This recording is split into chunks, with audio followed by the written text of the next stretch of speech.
Good evening and welcome to Chicago Tonight. I'm Paris Schutz. And I'm Brandis Friedman. On the show tonight, a major transportation corridor in the Chicago region. The political stars may finally be aligned to overhaul the Eisenhower Expressway.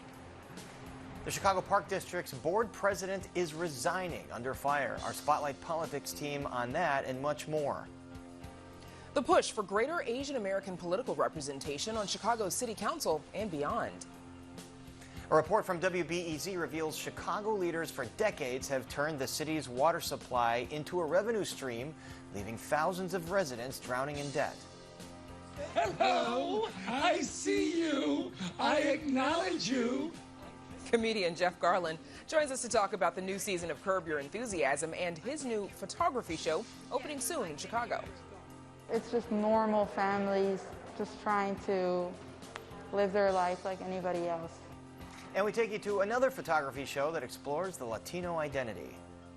But first, some of today's top stories. More fallout over the Chicago Park District sex abuse scandal. Chicago Park District Board President Avis Lavelle resigns today after mounting pressure over her handling of allegations of sexual assault and harassment by lifeguards. In a statement, Lavelle says, quote, "Let me be clear.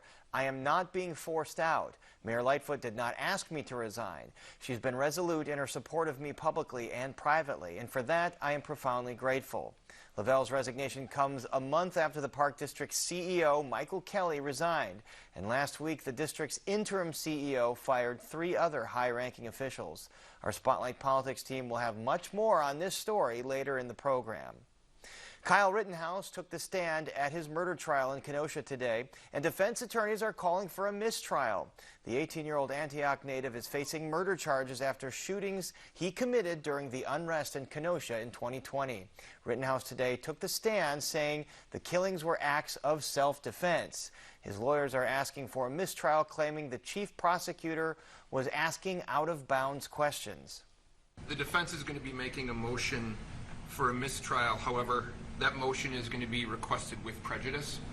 I'm aware that the court's aware that normally a defense motion for a mistrial does not preclude a retrial. I understand that. There are exceptions to that, however.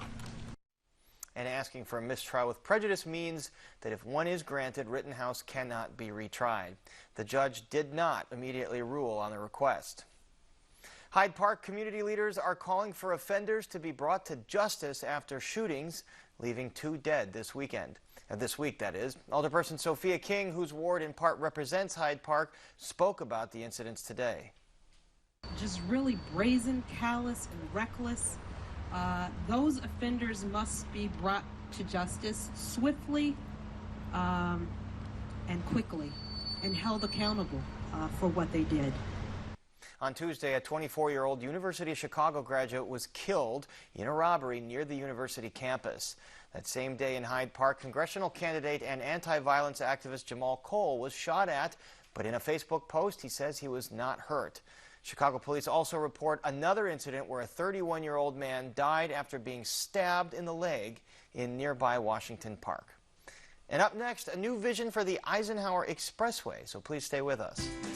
Chicago Tonight is made possible in part by Alexandra and John Nichols, the Jim and Kay Mabey family, the Polk Brothers Foundation, and the support of these donors.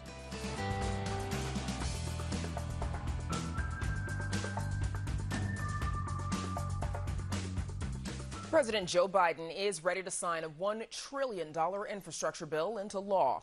Illinois is set to receive at least $17 billion from it. About half will go to repairing water service lines, bringing broadband internet to rural areas, and improving airports.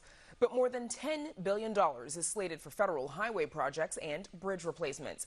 Amanda Venicky joins us now with a push to pave a particular road project, an expressway that is the cause of many a traffic headache. Amanda. Yeah, Brandis, if you've driven in and around Chicago, chances are that you have been stuck in a traffic jam and that you have been stuck along one of Chicago's original interstates, a 13-mile stretch of expressway completed in 1960. the Eisenhower, named after the president who conceived of the interstate system. It's also known as the Ike 290, or whatever TV inappropriate name you may call it under your breath if you're stuck on it during rush hour. So 290, a major transportation corridor in the Chicago region. It is the direct connection into the city from the western suburbs. So it's directly east-west going into the loop. It's providing, that important connection for those commuters coming from the western part of Chicago. It's providing connection for residents living along 290 in Southern Cook County, particularly to get to job centers along I-88 or O'Hare. As transportation director of the nonpartisan Illinois Economic Policy Institute, Mary Tyler has just authored a study examining the Eisenhower. Among her findings, I-290 averaged 2 fatal crashes a year, a higher crash rate than comparable roadways. Its design is outdated, with 86% of bridges deemed functionally obsolete. Intersections are tough for pedestrians to navigate and to reach stations for the CTA Blue Line, which runs parallel to the Ike. And while that top pavement has been resurfaced, much of the underlying pavement or subbase is original, as in from the 50s. Not to mention all that congestion, which is why she says Illinois should make rebuilding the Ike a top priority. She's not alone in wanting that. Here's a clip from last night when Paris asked Congressman Raja Krishnamurthy about it. I hope so. The 290 goes through my district. Also, the Elgin-O'Hare Expressway, which neither reaches Elgin nor O'Hare, Paris. I would put that somewhere on the top 10 if we can get to that. Krishnamurthy's answer hints at how efforts to redo 290 may, however, hit a traffic jam itself. He's got an eye on a couple of projects. As you just heard, politicians from throughout Illinois will be clamoring for funding to go to their areas. Illinois is poised to capitalize on this federal infrastructure bill. The state raised the gas tax as part of the bipartisan Rebuild Illinois program in 2019, so has money available to pay for the required matching funds. Even so, the needs are massive across the state, and Rebuild Illinois did a really great job of trying to address some of that. But unfortunately, the need is so large that it still can't even scratch the surface and be able to address a lot of these major projects. And so that's what, it's just, there's just not enough funding to go around is really the answer, unfortunately. And completing that 290 project would eat up several $1 billion. Northwestern University transportation expert Joseph Schofer is troubled by the notion that whenever there's congestion, the go-to response is increasing road capacity. I think it's all too easy to say, gee, we got a lot of congestion, got to fix that, without stepping back and saying, might there be some different solutions, a different mix, not necessarily to walk away from that project, but maybe to adapt that project, for example, to address the impact that the original construction of the Eisenhower Expressway had on communities on the west side of Chicago. And is this an opportunity not just to, if you will, add capacity or renew the infrastructure, but to renew the communities themselves? He also says that leaders could consider options like metering demand with something like congestion pricing. Now, the project that is backed by labor, the Chicago Chamber of Commerce, some big politicians and other groups would take a similar approach to what he's suggested. One of the big bottlenecks in 290 is when it goes from 4 down to 3 lanes.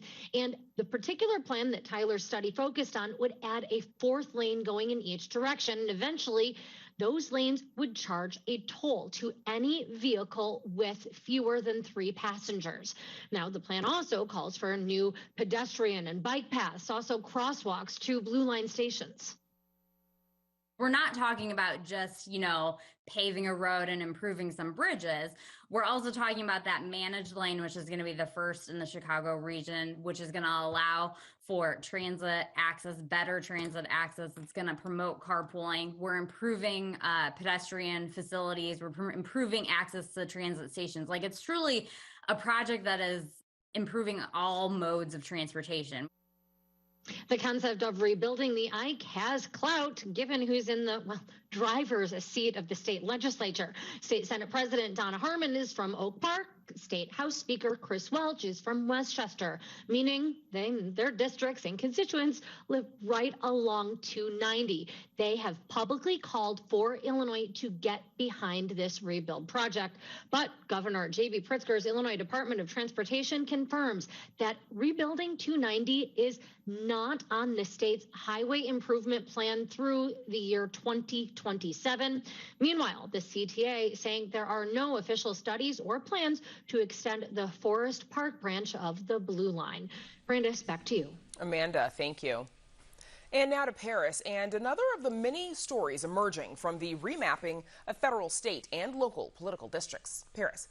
Yeah, that's right, Brandis. Chicago could soon have its first majority Asian American ward. That's the hope of many community leaders who want to see Chinatown and the surrounding area included in a single ward as part of the city's once-a-decade remap. And they're calling for Asian American communities in Albany Park, West Ridge, and Uptown to stay together in their respective wards to ensure that their voices are heard. And joining us to talk about the remap process and Asian American political representation are Kathleen Yang Clayton, Clinical Associate Professor and Research Associate with UIC's Great Cities Institute, and Grace Pye, Executive Director of Asian Americans Advancing Justice. Thanks, both of you, for being here. Grace, I'll start with you. You're one of the groups advocating for a majority Asian American ward centered around Bridgeport and Chinatown. Why is it so important to have that kind of representation in the city? Asian Americans are the fastest growing racial group and ethnic group in the U.S. and also in Chicago and Illinois. We're nearly 7% of the population in Chicago, and we don't have a single majority Asian American ward in the city. I think it's time now to create that ward. The Census 2020 numbers show that it is possible to create a majority Asian American ward, and it would be really symbolic and significant to the entire Asian American community across the city to create a majority Asian American ward and to have the opportunity to elect a representative that reflects our community. And Kathleen Yang Clayton, it's not just Chinatown, but there's significant Asian American populations around Uptown, Argyle, Westtown with Devon Avenue, Albany Park. What about representation for those communities? Well, I mean, based on what I'm hearing from Grace, they're advocating to keep those communities at least whole so you don't actually split them during the remapping process. That's an important component of it. The other part of it is actually reaching out and registering and educating and mobilizing voters in our communities around policy issues that actually matter to them. And Grace Pye, we've covered the remap fight here. African-American aldermen, Latino aldermen are kind of arm wrestling over how many majority wards that those groups should have. How much traction is this fight that you're waging getting among alder people? We're really excited about the momentum that we have built. I mean, just last week, I think Alderman Irvin on this show committed that the Black Caucus supports a majority Asian American ward and would include one in their proposed map. We haven't seen that map yet, but we are eagerly awaiting it. We recently got a commitment from the Latino Caucus that they would amend their map to include a majority Asian American ward, since their proposal fell short of a majority at, was in the high 40s in terms of percentage. So we're feeling really hopeful and optimistic about where things are headed. Alderman Amaya Pawar was the last Asian American representative on City Council. He's been gone for a while. Kathleen Yang Clayton, what would be the day-to-day impact of having more Asian Americans on City Council or in Illinois government in general? Well, I mean, so again, the representation piece is very important. I mean, one of the sort of common myths of Asian Americans, whether you're from India or from China or from Laos, is that we are perpetual foreigners. So just by the mere fact that our faces are in the halls of government or in public service is extremely meaningful.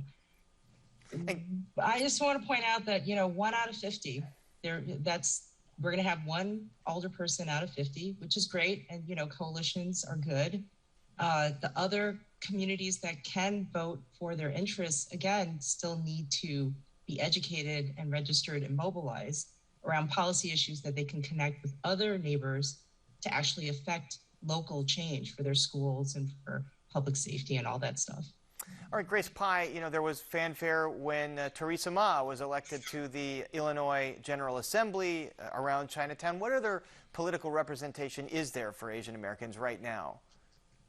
Well, since State Representative Theresa Ma's election, we've seen tremendous growth in the Asian American caucus in Springfield. We have 3 new state legislators in the House, that is state representatives that are Asian American that were elected last year. And we have an Asian American in the state Senate as well, our first ever South Asian state legislature and State Senator Ram Villabalam. So I think we have made progress at the state level.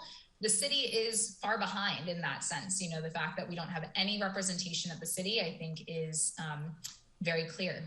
And by the way, I think it's affected legislation. There was legislation Ma sponsored to teach the Chinese Exclusion Act and other subjects in Illinois public schools, so it has an impact that way too. Kathleen, you brought up the fact of it's not just representation, but it's getting Chicago's Asian American community mobilized and active. What are the barriers here to Asian Americans and being active in their community politically? Sure. So first of all, Asian Americans Advancing Justice and the coalition that they were with did pass legislation so that Asian American history can be taught in all of our schools. So that's profound. They haven't implemented it yet, but it's important for not just Asian Americans to know about our own history, but for other people to know that we've been around for a really long time. In terms of the growth, the other thing I just wanted to point out, is just Cook is very important, but there's been an amazing growth in DuPage and Lake counties, a lot. And so, even though we are kind of fixated on Chicago right now, the need statewide, or at least in the collars, to really think about language barriers. So that's the number one thing. 80% of Asian Americans, at least of 2018, I haven't looked at recent data, as of 2018, 80% of Asian Americans English is not their first language. So if you think about knocking on doors, teaching people about civics, getting them to think about policy issues, having to do that in 5 different languages is very challenging. And Kathleen Yang-Clayton, so you mentioned it's not just Cook County, but out in the collar counties, what are the areas right now that have seen the most robust growth in Asian Americans? So, overall, right, there's about 800,000 Asian Americans. And, what's really important for redistricting is actually look at citizen voting age populations. And again, because of the tremendous growth, it's important that we have numbers, but what actually counts are citizen voting age populations. And so about half of the Asian Americans in Illinois are citizens. So, there's also the second issue, which is the need for pathways to citizenship. Our communities are impacted by being undocumented, and especially during the pandemic, it was terrible. So, out in the collar counties, definitely in metropolitan areas. So, in Schaumburg, for example, if you haven't been out there, there is a vibrant, huge South Asian community. And people think about the suburbs largely as being kind of monolithic or of one race, but aside from Asian Americans, Latinos, and even African Americans, the growth that those counties and those municipalities have seen and the resources that will be coming to them is largely based on immigrant and African American growth. All right, certainly not an issue confined to the city, but to our entire region. And our thanks to Kathleen Yang-Clayton and Grace Pye. Thank you so much.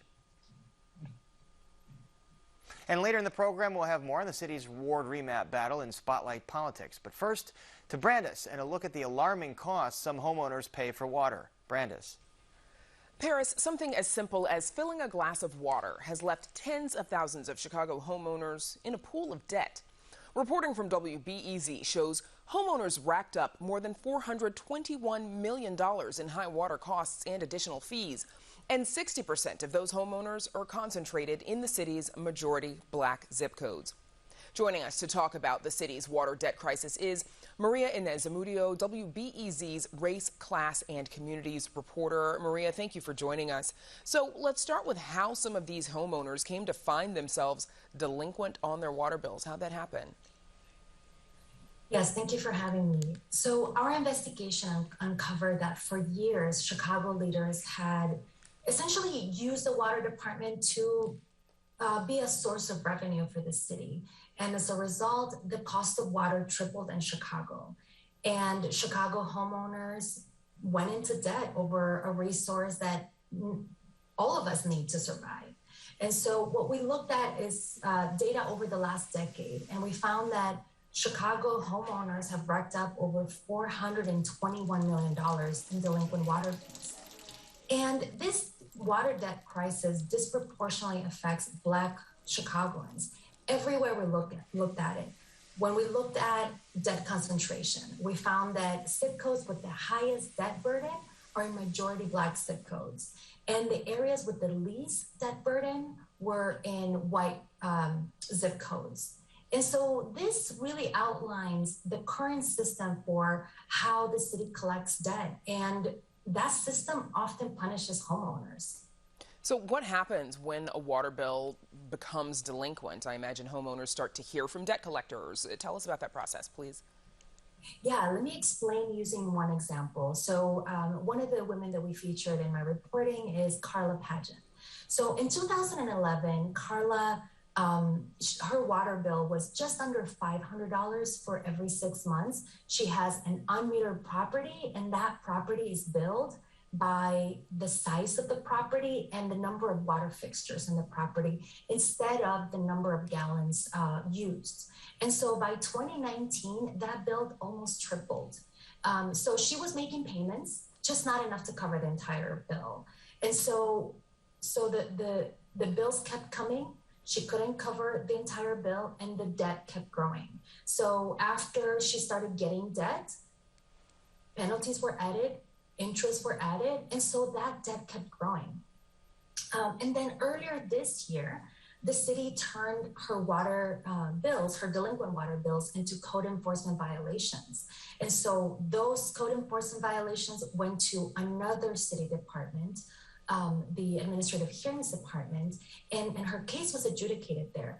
But it was adjudicated there, adding hundreds in fees. And so that's what homeowners are really facing. Then once that case is adjudicated, it goes to debt collectors. And that's when she starts getting the calls from debt collectors. And so in 2016, former Mayor Rahm Emanuel, he pushed for the water sewer tax, which added on to this water debt issue. Let's take a listen. There's a cost to doing nothing. In 2007, there was a report. It was $67 million would cost to fix all four. It rose to $1.2 billion because we did nothing. So the former mayor there, he's actually referring to fixing the city's pension fund by adding the water sewer tax. But explain, Maria, if you would, how this water sewer tax contributed to the high water costs. Yes, so in 2017, this new water sewer tax is added on top of your usual water bill, right? And so I think Professor Manuel Teodoro explains it better. I interviewed him for my story, and he talks about how water affordability issues are really about the amount of money that people spend from their paychecks on water. And so he studies the ways that municipalities across the country tax or issue additional taxes on water to fund other services. For example, the unfunded city pension. And so he talks about how this is a harmful practice because everyone has to use water, right? And so this becomes a tax that impacts poor and working class families at a much higher rate than other families. So he describes this tax as regressive. And Maria, before we let you go, we've got about 25 seconds, but what has been the response from the city or the water department to your reporting? So Mayor Lori Lightfoot inherited this problem, and she told me, or her press secretary told me, that this is a priority to her, that she launched the utility billing relief program last year to help low-income homeowners. The city has allocated about $12 million to this program. But when you look at the $421 million that we have in debt, that's only a small fraction. So it's just the beginning. It's a small beginning. Okay, something that I'm sure you'll be keeping an eye on. Maria Inez Zamudio, thank you so much for joining us. Thank you. Up next, a look inside a new exhibit exploring Latino identity in Chicago. Stay with us. I come from a people that not only found a way to survive through the most horrific circumstances, but they thrived. I could not save one of the boys of color in my own life. If my family could be exposed to this horror, then really it could happen to anyone. We are truly all in this together.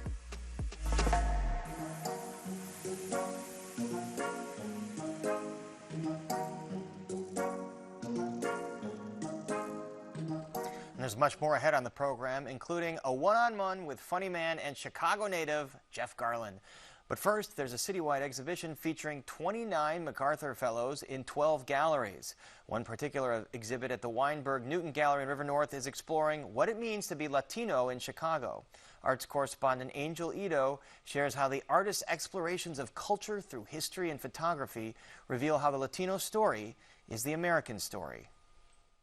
Thought about your words, and then I looked at the pictures. For decades, Wendy Ewald has always found the best method of storytelling to be through photography and with the help of children. I started sort of my work in that way because I was very interested in their freshness and their honesty. During the pandemic and this past summer, she worked with students from the Centro Romero Youth Program virtually to use photography in an attempt to capture what it's like to be a first-generation Latino in Chicago.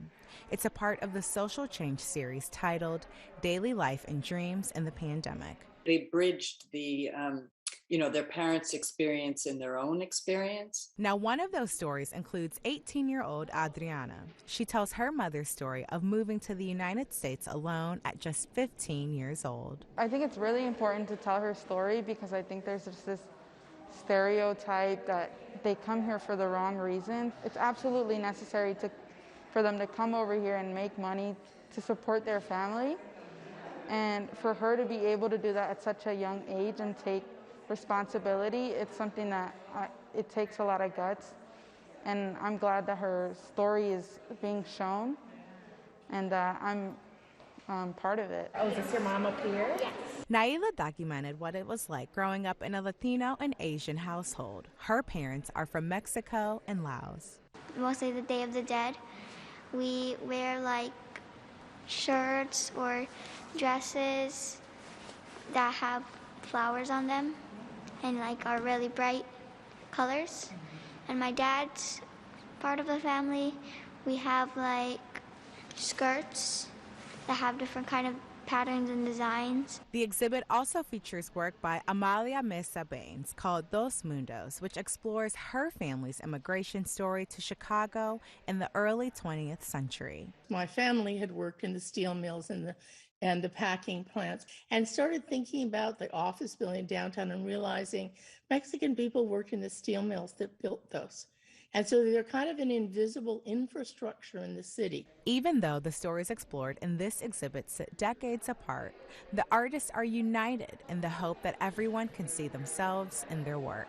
It's just normal families just trying to live their life like anybody else. The thing that I think makes our show, a two-person show, really balance out is I'm talking about a wave of immigrants 100 years ago and the community they began. She's talking about contemporary current issues, how those young people see themselves, and that's our job. Our job as artists, we create imagery, we create words through poetry, dance, theater. Our job is really to uplift young people. Thanks. For Chicago Tonight, I'm Angel Ito. The exhibit is called Toward Common Cause, Art, Social Change, and the MacArthur Fellows Program. And you can check it out through December 18th at the Weinberg-Newton Gallery in River North. And you can visit our website for more information on exhibits by other featured MacArthur Fellows. And now, Brandis, we toss it back to you. Paris, thank you. And still to come on Chicago Tonight, comedian and actor Jeff Garlin talks about the new season of Curb Your Enthusiasm and his new photography show opening in Chicago. I fully supported a thorough investigation.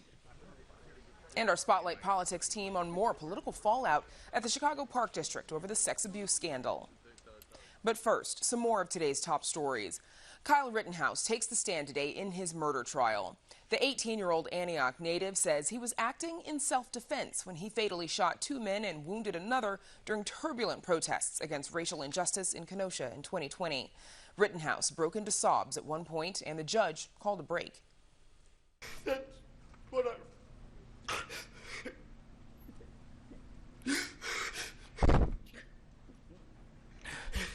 I run. And later, during testimony, Judge Bruce Schroeder lashed out at prosecutor Thomas Binger for questioning Rittenhouse about whether it was appropriate to use deadly force to protect property. The judge accused Binger of improperly trying to introduce testimony that he had earlier said he was inclined to prohibit. Why would you think that that made it okay for you, without any advance notice, to bring this matter before the jury? I was astonished when you began your examination by commenting on the defendant's post-arrest silence. That's basic law. It's been basic law in this country for 40 years, 50 years. I have no idea why you would do something like that. The defense has asked for a mistrial with prejudice, meaning that if one is granted, Rittenhouse cannot be retried. The judge did not immediately rule on that request. Rittenhouse could receive a life sentence if convicted on the most serious charges against him. Chicago Police Superintendent David Brown says the sergeant who led the botched raid on Anjanette Young should be fired. According to the charges filed by Brown, Sergeant Alex Walensky violated 8 department rules when he and 6 other officers raided Young's home, handcuffing her while naked, while they also ignored her pleas that officers were in the wrong home. Walensky is the first member of the department to face public discipline for his role in the raid. The police board will begin the process of considering Brown's recommendation at a hearing on December 3rd. The Hyde Park Art Center is dropping tuition and calling themselves the nation's first ever tuition-free art school. Starting this spring, the center will shift towards a contribute what you can model for its core curriculum education programs. The center says this move will help ensure more equitable access to art making, education, and community engagement. And now to Paris with a stand-up comedian and actor who always brings a lot of enthusiasm. Paris. That's right, Brandis. Comedian and Chicago native Jeff Garlin stars in 2 hit TV shows, Curb Your Enthusiasm on HBO and The Goldbergs on ABC. He also has a photography show about to open here in Chicago. More on that in a minute, but first, a word of advice from his character Jeff Green in the new season of Curb Your Enthusiasm. Doesn't have time for that stuff. She's going to be an actress. You know, I've been in show business a long time, and I'm going to tell you something that I tell every parent. Don't do it. Don't allow your child to be an actress. Really? I've met many a good young actress whose life has been ruined by the business. And we're pleased to welcome back Jeff Garlin to Chicago tonight. Jeff, it's so great to have you here, as always. Well, by the way, that's a very somber clip. You know, what you meant every word of it, right? Yeah, well, by the way, to a degree, yes. Have your children get into show business if you have a stable family, because I know no exceptions to this rule. And I did daddy daycare. I've done a bunch of kids stuff. I've worked with kids in drama stuff. All the ones with stable families, no problems. When there's an unstable family, you know drugs are coming, you know shoplifting, whatever. It's all about how stable the family is. So you tell that to a parent, of course they think they're great. So the parent does. So it's all based on the parents. But that was, the premise of that was comedic. And I was extra dramatic because I was trying to get this guy to not use his daughter and Larry and my production this TV show that we're doing. Right, the production of Young Larry. All right, so we'll get to that Young more. Larry. We got to get to your photo exhibit. The reason why you're so you've got this exhibit of your photos opening tomorrow. It's candid shots of some of your friends and colleagues. There's JB Smoove that we're looking at there. So what are you trying to capture with these photos? I'm trying to capture the moment of just what it's like for me, what I see when I see something interesting, of just hanging out, comedy, in comedy clubs, theaters, and on set. So it's what I get to see. And I discovered, I shot for 10 years, never showing anyone any of my photography. I was embarrassed. I figured I didn't know what I was doing. I learned at this Leica film workshop, I was getting applause in this workshop for my photos. And I thought, wow. And I learned that I have an eye. Because you either have an eye or you don't. Like I've seen shows, photo shows, where the photographs are of someone who has access, like me, to a really cool world, but they have no eye. I'm lucky that I have an eye. That's all. And by the way, I'm not saying you'll enjoy the pictures. I'm just hoping you will. I enjoyed the ones you just showed. We saw Larry David. We saw John Mulaney, who, by the way, is my high school classmate. Did any of them get annoyed when you're like taking these up close, candid photos of them? Let's just use Larry as an example. Larry David, you would think, but that's why I get these moments, because everybody's comfortable with me. I'm working with them, you know. So it's not like, who's this? What photo? Or where's the photo gonna go? They know. Larry came to my. I've had one show at the Leica Gallery in Los Angeles. Larry came to the show. I mean, he's totally supportive. The only person who consistently gets angry when I take this picture is Bill Burr. Bill Burr gets furious at me, almost that I think he's going to hit me. But we're friends, and it's cool, but not so cool. I'm sure By the way, they make for some candid photos, I'm sure. Go ahead. They very much, but they do. I like them. But I want to say this. I never in my wildest imagination thought that I would be on such a prestigious show as WTTW's Chicago Tonight, being interviewed holding an iPhone. We're honored to have you anyway. We wish you could be here in person. It's just crazy. I know. That I'm on the show because of these times. This is the way it has to be sometimes. Wow, because I'm in Chicago. I'd be over at the studio. I know. You'd be talking to the crazy, crew. I know. So you talked about your interest in photography. You were on here talking about co-producing that documentary, Finding Vivian Maier, which viewers of the show... I executive produced it. You executive produced it, I'm sorry. Yes, I helped put it together. So where did this... And by the way, you know that I discovered Vivian Maier watching Chicago the show. Tonight. Yeah, Jay Shefsky, our great producer, did that story on Vivian Maier. And he did, and I thanked him because it was so wonderful and life-changing. Was that your entree into the world of photography, or had you been interested in it before? No, I'd already been taking pictures. I had a fascination, and I saw her greatness, but I already was into photography. But it was so joyful, the experience of making that film. And it got nominated for an Academy Award. How about that? Absolutely, that's absolutely amazing. Speaking of nominated for a lot of awards, you're on season 11 of Curb. I was reading that Larry David and you and all the producers were like, we don't want to touch COVID in this season, even though like the casual viewer might think there's a lot of comedy to mine from those situations. So why? The casual viewer doesn't make a show like Curb Your Enthusiasm. If they could, they would.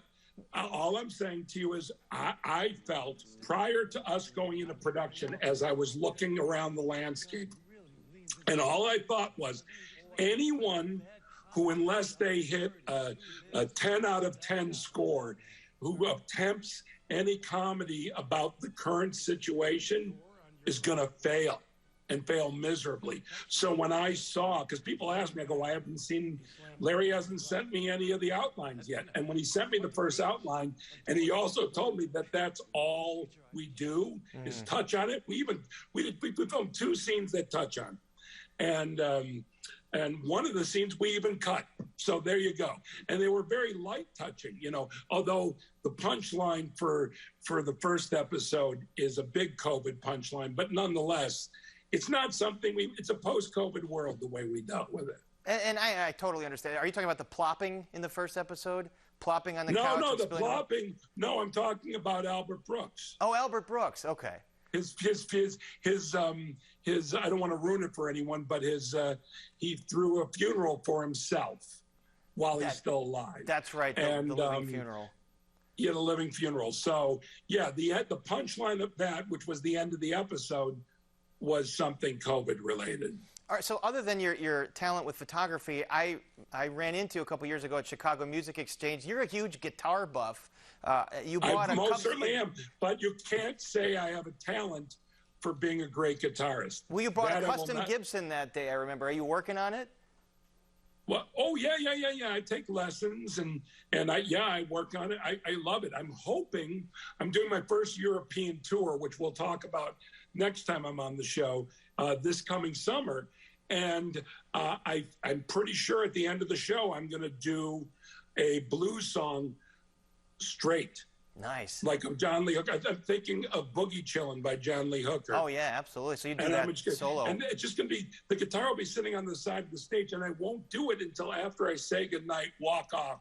I'll come back out, and for whoever's left, maybe a third of the audience, I'm just going to go into the song, play it straight, and then get off the stage again. By the way, what's your approach been to performing live in clubs and in theaters during or post-COVID?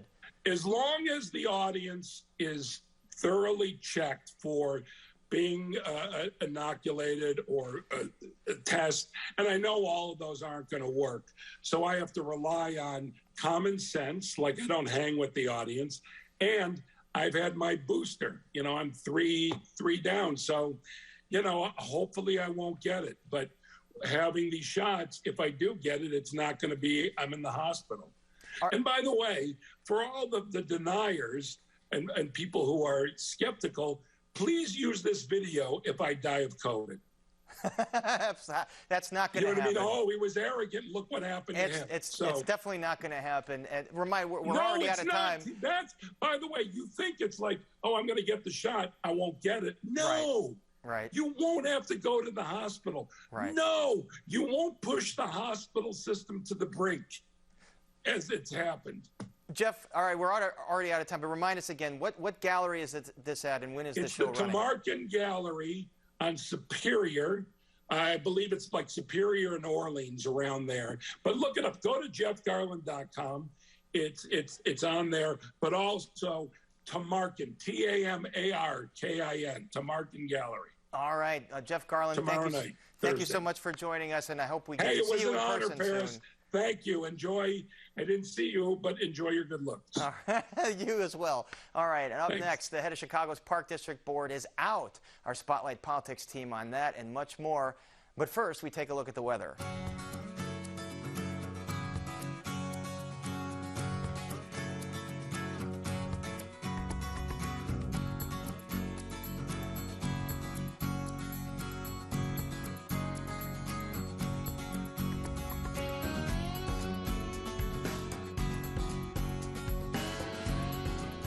The Chicago Park District Board president is out after 2 reports detailing the leadership's mishandling of a sex scandal at the city's pools and beaches. Plus, a look at city council members wrestling over how to draw new ward maps in tonight's Spotlight Politics. Here with all that and more are, of course, Amanda Vinicky, Heather Sharon, and Paris Schutz. So let's start with this. After weeks of pressure, Chicago Board Park District President Avis Lavelle, she's out. Take a look at what she said at today's board meeting. This will be my last meeting, my last day as president and as a member of the Chicago Park District Board of Commissioners. Now, let me be clear. I am not being forced out. Mayor Lightfoot did not ask me to resign. She has been resolute in her support of me publicly and privately, and for that I am profoundly grateful. Heather, let's start with you, please. Tell us what happened today and what we believe Avis Lavelle knew. Well, so this was really quite an exclamation point to a nearly 30-year public service career. Avis Lavelle was once Mayor Richard M. Daley's press secretary and has served on the Chicago School Board and various and assorted other positions. She acknowledged a week ago that she trusted now ousted Park Board Superintendent Mike Kelly to properly investigate just several dozen complaints filed by teen lifeguards and young adult lifeguards at Chicago's beaches and pools who said that they were being routinely harassed and abused and in some cases assaulted. Now, she said she trusted Kelly to make those investigations, but she acknowledged that she should have paid closer attention. Last week, she insisted during a news conference that she would not resign. and it's not clear what changed between now and then. I should say that I asked the mayor's office to confirm that she did not ask Avis Lavelle to resign, and the mayor's office very pointedly did not, merely thanking her for her decades of city services.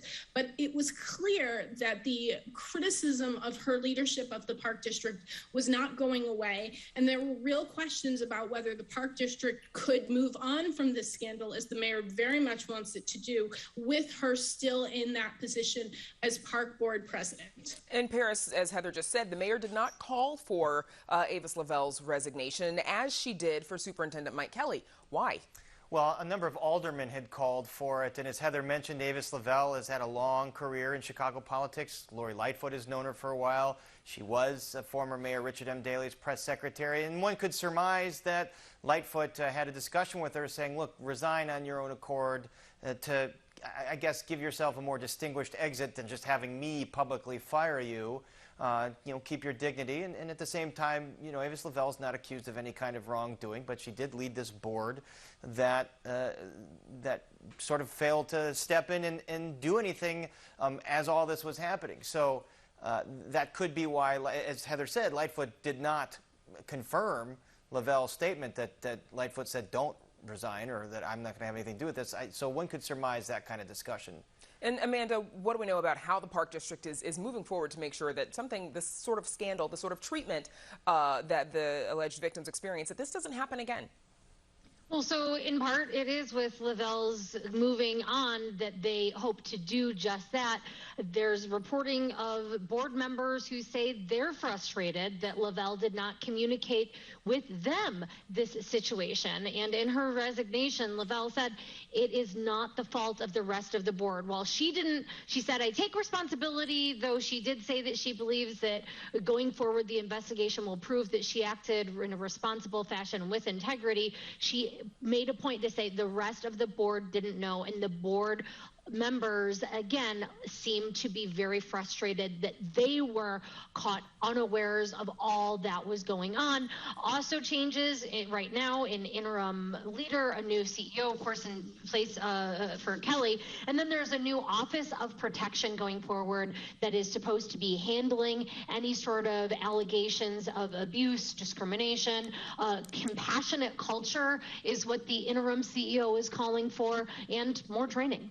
So moving on to City Council, the Latino and Black caucuses, we know they are battling it out over the remap. Heather, public hearings are being held, but not a very robust debate from the public? No, so there have so far been only 8 people who have testified at these public hearings. There's one more scheduled for Monday at 3 p.m. And I think there are real questions about whether there has been an ample public process. The aldermen have been meeting behind closed doors since July 26th to use very specialized software to begin drawing these maps. And of course, we all got the census figures in August. So this is not anybody's sort of, surprise. And the deadline is December 1st. But it was just yesterday that the city made available a tool for members of the public to craft their own maps and to submit them. So we are 3 weeks away from that deadline. And if at least 41 aldermen don't vote to endorse the single map, we will be headed to referendum, and it will be a no-holds-barred battle to shape the future of Chicago politics for the next 10 years. Oof. Okay, so Chicago's Asian community pushing for an alderperson for the first time. Paris, you just talked about this earlier in the program. The Asian population census numbers are up in Chicago, but adding an Asian ward falls to the people who are on the council, not necessarily the people who are members of Chicago's Asian American community. We know that activists want it, but how is it playing in the back room? Well, according to what we heard early in the show, it sounds like there is significant momentum for this. The Latino caucus has proposed an Asian American ward in their map. The African American caucus promised some of these AAPI groups that they would do the same thing. But, it's hard to understand how the math is going to work out here, because the Black caucus wants to make sure they keep the same amount of majority Black wards, even though the population has gone significantly down. And then the Latino caucus the population's gone way up, and they want to gain wards, and it's just hard to know at whose expense, how that's all going to work out. By the way, this was the same thing 10 years ago. The Latino population had gone up, and they did not get an increase in Latino majority wards commensurate to the population increase. So this is an arm wrestle, as you've seen on Chicago tonight. We've had some of the older people on discussing it, and let's also mention that there's that people's map out there, that if 10 older people decide that this outside group that did this, good government groups did this, that if they support this, then that goes to referendum. And the AAPI guest talked about the importance of not breaking up neighborhoods, and that's kind of the thing that this people's group takes into account. As I said earlier today, Englewood is split up into 5 wards. That's not good public policy. That's hard for constituents to know who their representative is and for anything to get done. So meanwhile, something else we've all been watching today, the state's wealthiest man, hedge fund manager Ken Griffin, has promised to help fund whoever can beat Governor J.B. Pritzker. Amanda, both men are billionaires. What kind of money are we talking about, and what is Governor Pritzker's response? Money that I can't even fathom is what we are talking about. I'm not sure what this means. J.B. Pritzker, in order to become governor of Illinois, spent more than $170 million. Again, that doesn't really mean much to me. That's just a whole chunk of cash. What we don't really know at this point is what exactly Ken Griffin means by going all in. He has more billions than Pritzker, at least according to Forbes and their rankings of the richest individuals in the United States, including Griffin and Pritzker among them. But will he go dollar for dollar with Pritzker? Will Pritzker need to spend the sort of money that he did last time around, given that right now he has the incumbent's advantage, name recognition? He is, after all, the governor. And further, we don't, of course, know at this point who that GOP candidate is going to be, let alone the Republican field that is going to even be trying to take on Pritzker. So my guess is that how much money Griffin is willing to spend will depend in part who the GOP nominates. What I'll be watching for is Griffin going to, at this early stage, get behind one of the contenders, perhaps a contender who we don't even know is going to try to make a bid for the ballot yet. So clearly, he's not going all in on the 3 contenders that have announced, Gary Rabine, Darren Bailey, and Jesse Sullivan, at least not yet, which leads one to believe that... You're forgetting Shrimp, by the way. But Shrimp. So that begs a question, is there someone else that wants to get in? Remember, Rodney Davis, a congressman, was on the show last night, Republican from downstate, saying he's going to make a decision on whether he runs for governor or runs for Congress again as soon as Governor Pritzker signs the map. Could that be the kind of candidate that Griffin wants to back? Or, there's been rumors of Kirk Dillard, the former state senator from the western suburbs. So, all that's going to be ironed out. Battle of the billionaires, everybody. So moving on, the Chicago Police Department canceling days off for CPD as it braces for civil unrest should there be a Kyle Rittenhouse verdict. Heather, any word so far about downtown security plans, and are they going to look something like what we saw last summer? So it's hard to tell. It looks like the jury won't get the case in the Kyle Rittenhouse case at least until Tuesday. And I think that the mayor and the police chief were worried that would happen over the weekend. And of course, there are always different safety concerns over the weekend. I think that the mayor learned the lessons of 2020 and that she would rather over-prepare rather than under-prepare, as she has been accused of doing in the past. So there's no doubt that she will be watching what this jury does very, very closely, as will the rest of the nation, it seems like. Meanwhile, Chicago's police superintendent David Brown wants the sergeant who led that botched raid in Anjanette Young's home, wants that sergeant fired. Paris, if the superintendent wants Sergeant Alex Walensky out, is that the last word? What happens next? No, there's a whole due process here, so that sergeant gets to appeal to the police board. Perhaps his union might back him up, lawyers might back him up and appeal and say, we disagree with the superintendent's findings. The superintendent found that he violated something like 8 different police codes when it dealt with this unlawful raid here on the home of social worker Anjanette Young. So there is a lot of due process, has to go before the police board, make his case, and then the police board has to determine that. Okay, Heather, we've got about 20 seconds. What about the other officers who were involved in this raid? Well, the report from the Civilian Office of Police Accountability recommends discipline for a number of them, including the officer who first obtained the warrant. And COPA found that he didn't do enough diligence to determine whether the person they were looking for actually lived where they were raiding. And that report also details that even though the police did not have a so-called no-knock warrant, they did not knock and announce themselves and just basically busted into Anjanette Young's home, where, of course, she was changing after getting home from work, and she was left naked and handcuffed for somewhere in the neighborhood of 20 minutes while pleading for help, which, of course, roiled politics in Chicago and continues to do so. Yeah, absolutely. All of us probably remember that very emotional video that was captured on the police body cams. That Spotlight, Amanda Vinicky, Heather Sharon, and Paris Schutz. Thanks, team. And we're back to wrap things up right after this. Chicago Tonight is made possible in part by Alexandra and John Nichols, the Jim and Kay Mabey family, the Polk Brothers Foundation, and the support of these donors.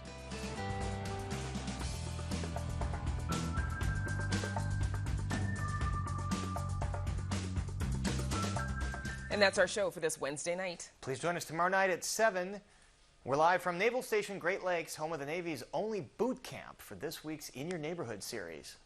And a local spin on Squid Game, the Korean Cultural Center of Chicago hosts a family-friendly, non-lethal experience based on the smash hit Netflix series. Now, for all of us here at Chicago Tonight, I'm Brandis Friedman. And I'm Paris Schutz. Thank you so much for watching. Stay healthy and safe, and have a great evening.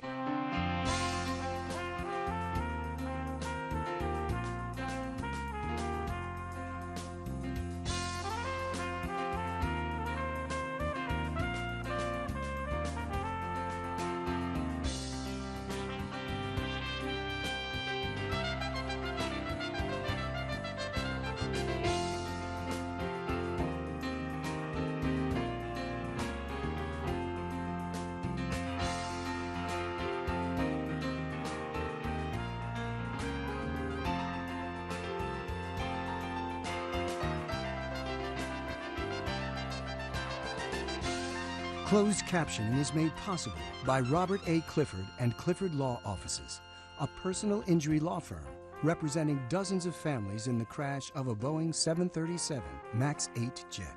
Mr. Clifford is the lead counsel in litigation in federal court in Chicago.